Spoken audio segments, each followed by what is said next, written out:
আলাইকুম সবাইকে অভিনন্দন জানিয়ে আজকের পয়লা মে দিবস অর্থাৎ শ্রমিক দিবস উপলক্ষে ইউনিয়ন যুবদলের নেতৃবৃন্দরা কৃষকদেরকে ধান কেটে দিচ্ছে।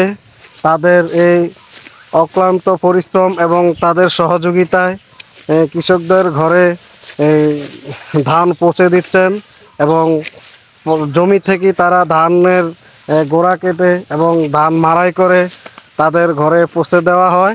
তো আমরা দেখতে পাচ্ছি আজকে শ্রমিক দিবস উপলক্ষে শ্রমিকদের কষ্টের কথা ভেবেই আজকে এই মাঠে ধান কাটতে নেমেছেন থানা যুবদলের আহ্বায়ক কমিটির সম্মানিত সদস্য ও বাগাদি ইউনিয়ন বিএনপির সহদপ্তর সম্পাদক মোহাম্মদ শরীফুল ইসলাম হাওলাদার ও ইউনিয়ন যুবদলের সম্মানিত সাধারণ সম্পাদক মমিন গাজী এবং আরও অন্যান্য নেতৃবৃন্দরা এখানে উপস্থিত আছেন।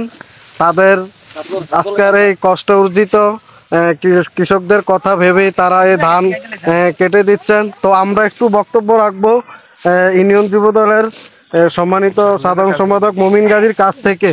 তো সারা দেশে একযুগে পয়লা মে দিবস অর্থাৎ শ্রমিক দিবস, এই শ্রমিকদের কথা ভেবেই কি আপনারা আজকে তাদের ধান কেটে দিচ্ছেন নাকি?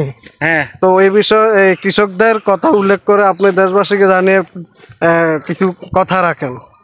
শহীদ প্রেসিডেন্ট জিয়াউর রহমান তিনি কৃষকদের মাঝে ছিলেন, কৃষকদের সাথে কাজ করছেন। আমরাও সেই অনুপ্রেরণায় আজকে মে দিবস উপলক্ষে কৃষকদের মাঝে কাজ করে দিচ্ছি, কৃষকদের ধান নিয়ে দিচ্ছি। এরই সাথে সাথে আমাদের দেশনায়ক তারেক রহমান যে নির্দেশনা দিছে, আমরা কৃষকের মাঝে জনগণের মাঝে আমাদের ভালো কাজগুলা উপস্থাপন করব। এরই ধারাবাহিকতায় আজকে আমাদের এই কার্যক্রম চলিত। সালাম আলাইকুম। শ্রমিকদের মাঝে আছেন আমাদের আরেক নেতা থানা যুবদলের যুগ্ম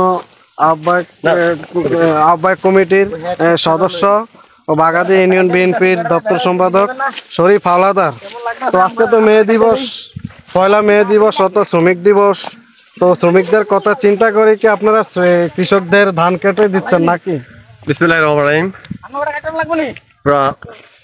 পয়লা মে উপলক্ষে, মে দিবস উপলক্ষে সবাই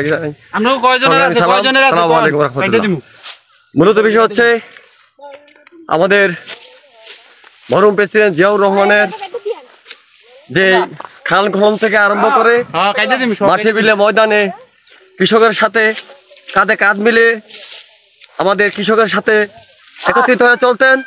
সেই আদর্শিত হয়ে আমাদের তারেক